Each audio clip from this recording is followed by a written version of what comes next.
Money on power baba. Bí baba de ṣe wà yẹn. Money woman man logo.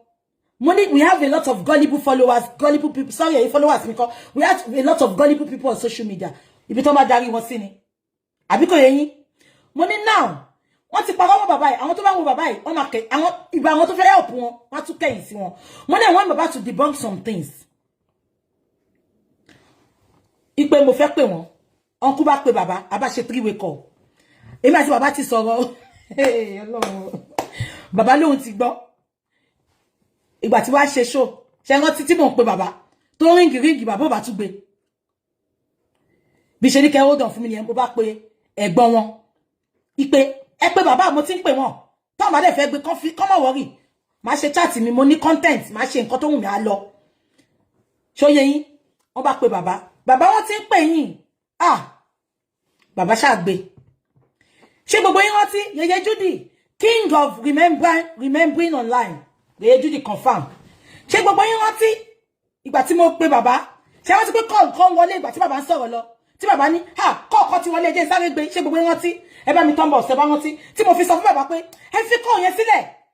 Wọ́n ní kẹ́ wá debunk nǹkan àwọn èèyàn ń parọ́ mọ́ yín. Ẹ ń gbé call. Ṣé gbogbo yín rántí tí mo ní? Tọ́ni ẹ jẹ́ sáré gbé call yìí wọlé. African TV ló pè wọ́n back to back. Ó ń pè wọ́n pé kán má ṣe interview ni. Ipe kan drop, kán má bá mi ṣe interview yẹn. Ṣó yé yín? Ẹ jẹ́ ká máa sọ̀rọ̀ lọ. Interview tí bàbá ṣe yẹn ló fi wá kọ message sí bàbá. Ipe bàbá breach contract. Ẹ jẹ́ kí n kà fún yín because nínú contract wọn ó ti ní wọ́n ní báyọ̀ kọ́kọ́ sọ̀rọ̀. Òun nìkan ló máa gbé interview wọn, òun nìkan ló máa ṣe gbogbo ẹ̀. Ṣó ti yé yín? But because of bàbá ò dẹ̀ fẹ́ ṣe interview yẹn lóòótọ́, but ìtorí gbogbo èmi àti ẹ̀gbọ́n wọn a ṣe three-way call ni bàbá ṣe interview yẹn. Mo ti sọ pé kí àǹtí mi pè wọ́n ó sá. Ṣé gbogbo yín rántí ẹ̀yin king of ẹ̀yin assistant king ní gbogbo yín Yeye Judy mo fi ṣe president àwọn tó rántí. Ẹ jẹ́ kí n kà fún yín. So gbà tí bàbá yẹn ṣe chat yẹn tán, ẹ máa gbọ́ nǹkan tí bọ̀bọ̀ tí máa yìí kọ sí bàbá. Ó send message sí bàbá. Dear Mr. Joseph Aloba, I write to inform you of the breach of contract. Àwọn èèyàn burú o. Àwọn èèyàn burú o. Breach of contract. Bàbá tó yó. Ẹ jẹ́ ká wò báyìí. Eventually, ẹ bá mi bí African TV ní question. Tó wá jẹ́ pé eventually, wọ́n wá ṣe kéèsì. Adájọ́ wá dájọ́ pé o. Kọ́ wọ́n sọ pé kí nǹkan kan máa lọ sọ́dọ̀ bàbá. Ẹjọ́ ibo ni bàbá ti fẹ́ yẹ kí ibo African TV ti fẹ́ yẹ kí bàbá rí owó fi sanwó òun. Ẹ jẹ́ kí n kà fún yín. Mi ní stop kó lè yé yín. Dear Mr. Joseph Aloba, I write to inform you of the breach of contract entered on the 20th of October 2023. Please be advised that you have consistently breached African TV mo fẹ́ bú ẹ. You have consistently breached section 9 of the said contract. Ẹjọ́, ṣé bàbá mọ̀ nǹkan tó jẹ́ section 9? Mi dẹ̀ fẹ́ bú ebu lásán yìí. African TV. Àbẹ́ ẹ̀gbọ́n ni section ó ní bàbá ti breach ṣé òyìnbó ìgbọ́n yé bàbá ṣá. Ó ní bàbá ti breach section 9 contract àwọn. Ẹ máa gbọ́. You have consistently breached section 9 of the said contract between yourself and African TV. Meanwhile, ẹ bá gbà wípé ìgbà tí máa yìí tí mo ṣe show fún tọ́njọ́ yẹn. After that show, wọ́n tún pè mí. But èmi ti rí èèyàn tó jẹ́, I just decided to avoid him. Because èmi jẹ́ nìkan mo ní respect gan. Bí aká ni mo ti gbé phone ẹni, ó lè mú sẹ́mi náà lórí. Kí má wo side ẹ̀ mọ́, kí má sọ pé ó lè ní mọ́. But mo ti rí gbogbo àríṣà ẹ̀. So lẹ́yìn tí mo bẹ̀ yẹn, ó pè mí after gbà yẹn. But mo kọ ignore call yẹn because I don't want to have anything to do with people like that. You want to take advantage dọ́dọ̀ bàbá ní bàbá. Ṣé ń gbọ́? Now, ẹ máa gbọ́ o. Ó dàbí Yeye Kudi máa wá sọ section 9 fún wa nu section law. Please be advised that you have consistently breached section 9 of the said contract between yourself and African Television. I hereby advise you to desist from further action that will constitute breach of this agreement between us. Emagbo, in the phone conversation today, you have indicated that you want to be informed of all the penalties of cancellation of agreements. I advise you to please seek legal advice before committing further breach. Lawyer wo ni bàbá mo tó ní kó seek legal advice. Bàbá tó yẹ pé kó ọmọ ẹ̀ lórí ìdùn, ó ní kó lọ seek legal advice. Ẹ máa gbọ́. Please note that African Television has no intention of breaching the said contract. And we pray that you will also cease from further action that will constitute a breach of the said contract. Signed, Larry Omodiasiro. Ṣé gbogbo yín gbọ́ mi? Kíni ló send sí bàbá? Auntie Olúyẹmí, God bless you. Auntie mi, ẹ ṣé, thank you for the star. Nǹkan tó send sí bàbá ni, ṣé mo dẹ̀ sọ fún yín pé Èkìtì ni bàbá? Bí ló ṣe bí bàbá nìyẹn. Bí bàbá ṣe pé lọ́yà wọn nìyẹn pé infantry wo ni bọ̀bọ́ yìí ní láti threaten òun.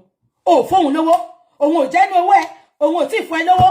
Contract tóun sign, ẹni tó sign contract lè sọ fún ẹ pé kó gba contract. Ó ní ẹjọ́ bí bàbá ṣe pé lọ́yà wọn nìyẹn pé bá mi counter sue, bá mi sọ fún pé mo ṣe mọ́. Ẹ jẹ́ kí kọ́kọ́ ka agreement fún yín, kí tún wá ka termination tí bàbá send sí fún yín. Ẹ jẹ́ ká agreement tó jọ ṣe. Agreement yo. Ṣé mo send ẹ síbí ni? Mo send ẹ náà. Try. Mbo.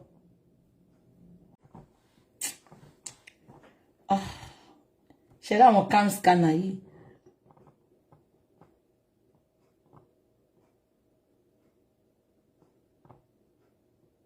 Mbo.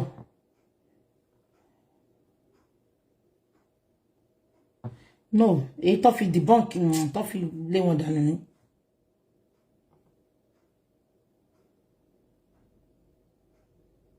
Mbo. Ẹ má bínú sí mi o. Mo ti rí.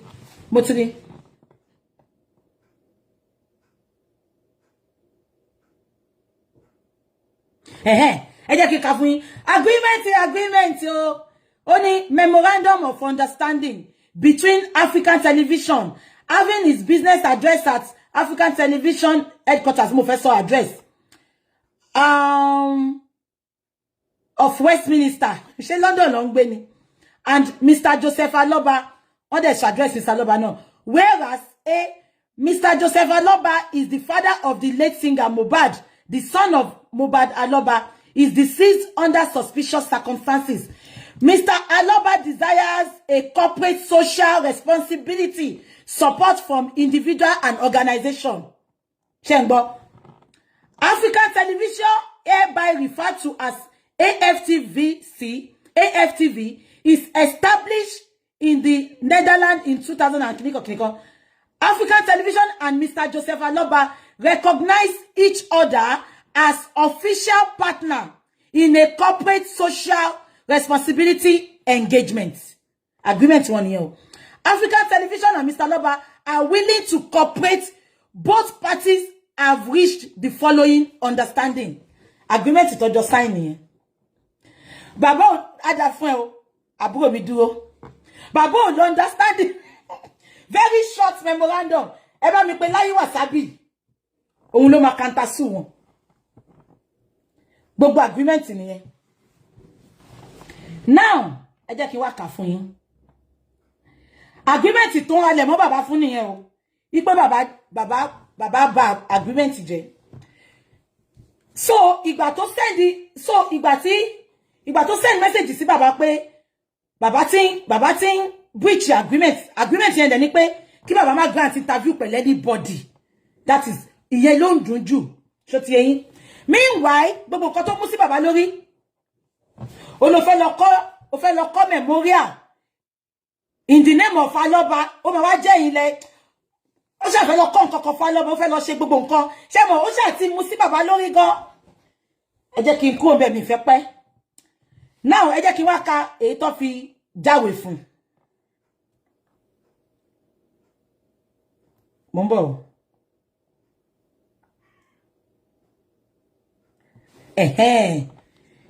Èyí tí bàbá fi kọwọ́ bọ̀wé fún mi tí kà tán ó yìí wà ń bí. Mr. Joseph Aloba hereby, òun ló kọ bàbá kan sign ẹni o. Mr. Joseph Aloba, Mohbad's father, hereby grants permission to African Television to engage on behalf of Mr. Aloba to create an NGO. Kí ló fẹ́ create NGO fún? Why do you want to create NGO? Any NGO, tó bá ti lówó tó máa fi ṣe lápá ara wọn, ó lè ní àwọn ló fẹ́ kówó jẹ. Tẹ́ bá ti rí NGO tí ò fowó ara ẹ̀ ṣe, why are you creating NGO on behalf of Mohbad? Ṣé ẹkún NGO ló bá wá sìn? Ẹ máa gbọ́. To create an NGO foundation in the legacy of late son, to ensure that a proper independent DNA is conducted. And then so DNA, where you know DNA sílẹ̀ o. Ṣé wọ́n ti pa wá ìlà sọ pé máa sanwó DNA. Ṣé gbé bàbá yìí? Ó kọ shit. Ṣé gbé nu agreement wọn ó sọ pé òun ló máa ṣe DNA. But ìgbà tó sọ pé DNA yá, we step back. Gbogbo àwa ìlà sọ pé a fẹ́ sanwó DNA. Ṣé wọ́n ti? Busola, thank you. Thank you for the 2,000 star. Oh, my shit. God bless you. God bless you. And I go to ensure that a proper independent DNA is conducted. To monitor, and I go, and you to monitor, coordinate the musical royalties in official number 3. African TV. Olenye. Mo sure pe baba o mo nkan to sign. To ba de mo, o convince yani. Ọmọ bàbá kú ẹwọ bá tó kọ lẹ́tà yìí on the 20th of October. Ìgbà wo lọ́mọ bàbá kú? Ṣé wọ́n ti pé mo sọ pé bàbá wá crying shoulder. Ìgbà wo lọ́mọ bàbá kú tó ti royalty ni number 3. Ṣé ipò lè ní bọ̀bọ̀ yìí? Royalty ló fi ṣe number 3. African. Iṣọ́ tí shit. Ẹ jẹ́ ká máa gbọ́ lọ. Ẹ lọ wo báyìí o. Ó máa swing sọ́dọ̀ àwọn ohun mi báyìí o. A lọ gbàbọ̀dé fún wọn. Foul.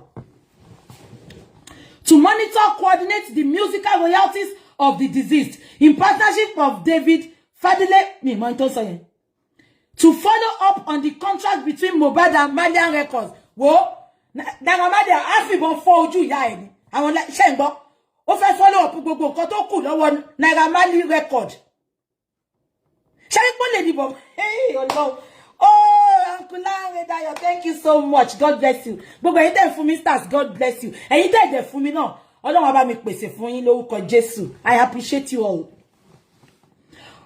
Ẹ máa gbọ́, ó ní to follow up on the contract between Mohbad and Malian Records Limited. Ó ní if needed to arrange independent autopsy of the deceased. Ṣé ń gbọ́? If needed. So gbogbo nǹkan tó sọ yìí o kò ṣe nǹkan kan láti jọ yìí o ó kàn dákẹ́ ni o kò ṣe nǹkan kan gágágágágá gbogbo nǹkan tó kọ yìí kò ṣe ó kàn dákẹ́ ni. Ẹ máa gbọ́ lọ. To follow only if needed to arrange independent autopsy for the deceased, to arrange, coordinate and responsible for the final burial of the deceased. Má worry. Ọlọ́run á take control. To manage exclusively ibitara titani ẹ máa gbọ́ to manage exclusively all public relations and media matters relating to Mr. Aloba. Ṣé ibi tó sọ pé kí bàbá má bá yàn sọ̀rọ̀ ni ibi tó ti ní bàbá breach contract ni abegbo ó ní àwọn na máa manage gbogbo social gbogbo anything bàbá ṣé ń gbọ́ ó ní to arrange, coordinate and responsible for the final burial of the deceased, to manage exclusively all public relations and public matters relating to Mr. Joseph Aloba, to manage Mr. Joseph Aloba music career. Ó dàbí yẹn ló fi gbé bàbá mọ́ra ẹni tí ò tí yò tó fẹ́ ṣe gbogbo eléyìí adẹ̀ ń dúró àti bọ́ sóṣù kẹta èyí lọ́yà gan ò gbà fún bàbá ó ní bí Sunday ṣe máa rí Saturday láti máa mọ̀ ṣé ń gbọ́ mi